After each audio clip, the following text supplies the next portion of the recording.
beloved Boss Mike Cervera.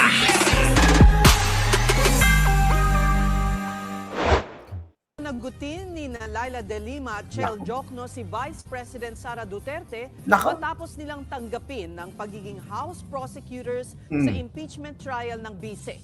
Diit ni De Lima, hindi ito paghihiganti. Yo. Nasa frontline ng balitang yan si Marian Enriquez. Tatayong bagong House prosecutors sina ML Party List First Nominee Laila De Lima at Bayan Party List First Nominee Chel Jokno sa impeachment trial ni Vice President Sara Duterte. Sila ang papalit kina Congressman Loreto Atcharon at Jill Bongalon na parehong natalo sa eleksyon. Tinanggap ni De Lima at Jokno ang alok ni House Speaker Martin Romualdez na naging parte ng House Prosecution Panel. Naku, patay na mga kababayan. Eto na, matindi ito. Paano na ito? Yari na mga kababayan ito, no?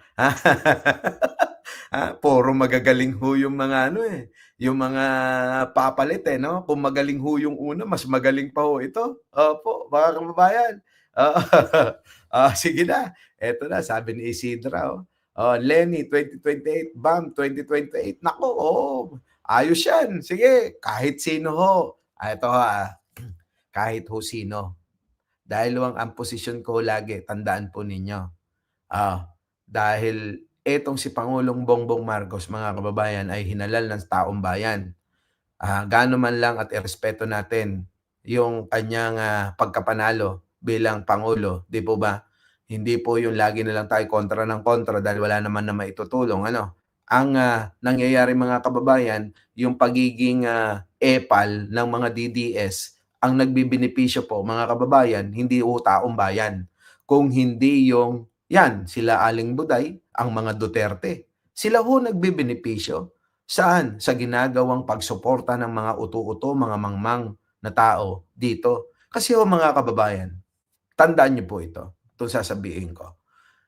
Sino man po ang umupo, manalo sa pagkapangulo sa pamamagitan ng halalan, abay doon po ako susuporta kung sakasakali. Tandaan nyo yan. Bakit ho? Doon po yung posisyon ko. Kung sino ang nanalo, kailangan irespeto. Para makatulong tayo, suportahan natin kung sino nakaupo. Ganun lang ho ako mga kababayan. Kahit ho sinong maupo, ay suportahan na lang natin. Although mga kababayan, tulad ng ginagawa natin, kung may mali, di ba tikusin natin? Di po ba? Tulad ng ginagawa natin sa administrasyon ni Pangulong Bongbong Marcos, may mali po sa mga nakapaligid.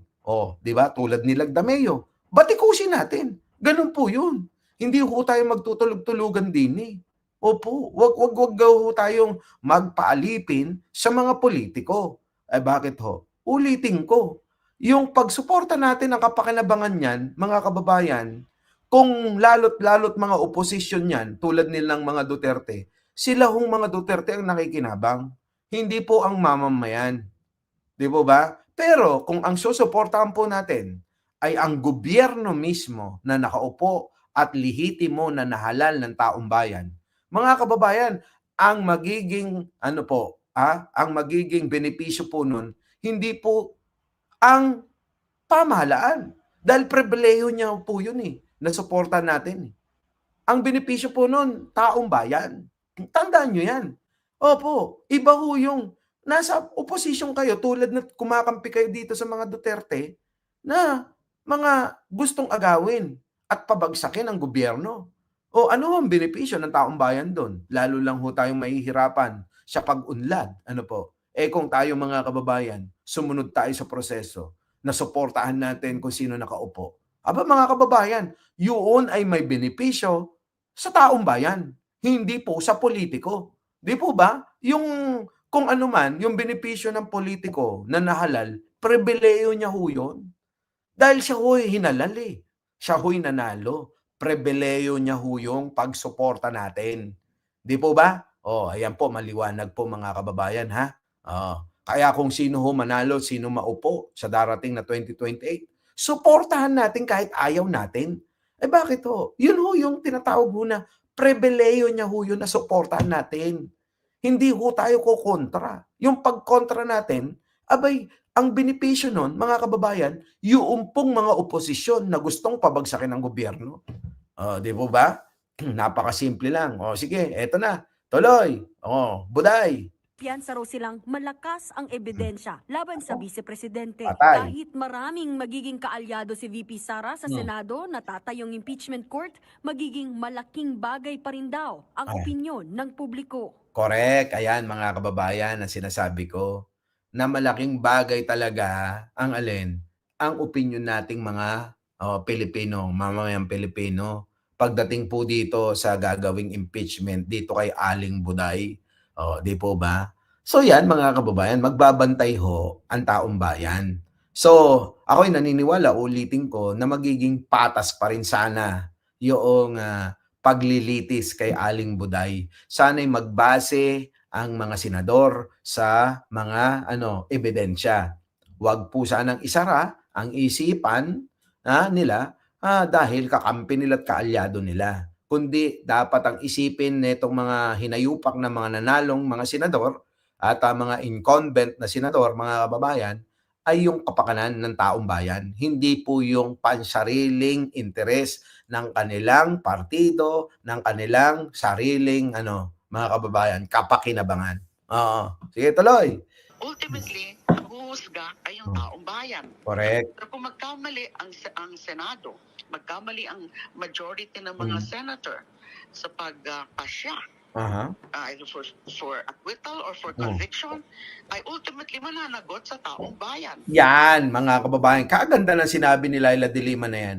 Sabi mga kababayan kung magkamali ang Senado, magkamali ang majority ng mga senador sa pagpapasya, either or acquittal or for conviction, ay ultimate na mananagot sa taong bayan ang mga taong yan. Pananagutin natin, mga kababayan. Di po ba? Maririnig naman nila ang boses ng taong bayan kung ano rin yung kanilang husga sa gagawin nilang paglilitis. Nakabantay ho ang taong bayan lalong-lalo na ho kayo na mahilig ho saan? Sa usaping politika. Ano po? Nakabantay tayo. Di po ba? Ngayon, makikita natin kung ito ba gagawin nilang moro-moro, gagawin nilang katatawanan, gagawin nilang sarsuela. Mga kababayan, mananagot sa atin yung mga yan.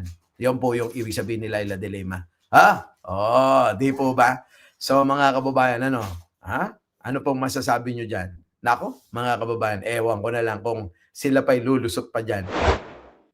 Our beloved Boss Mike!